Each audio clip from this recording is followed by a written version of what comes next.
She walks upstairs to call Henry, but hears running in the house, and when she looks down, it's the little ghost.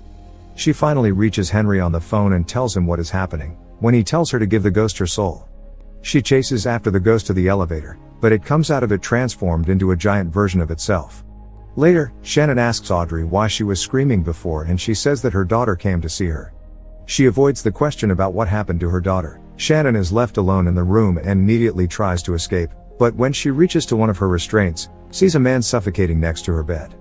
He stands up, walks around the room, then notices her and walks back to her, crawling on top of her and biting into her pregnant belly as she screams for Audrey.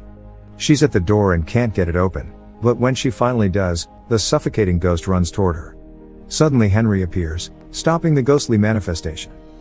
The couple are getting ready for bed, as Henry tells her that he stitched up Shannon and she'll be alright. Audrey doesn't know what they did and wonders if they made a mistake. In a flashback, Henry meets with Shannon outside of his house. She's excited to be a mom, not afraid anymore.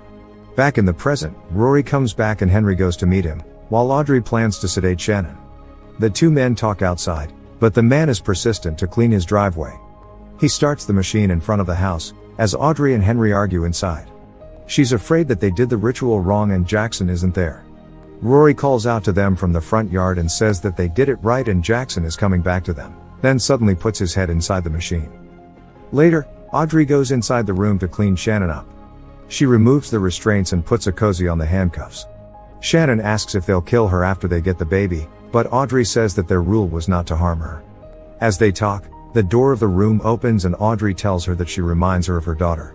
She was in the same accident with Jackson, but didn't die right away. She killed herself in the elevator in the house. Meanwhile, Henry is burying Rory in the woods, when his phone rings.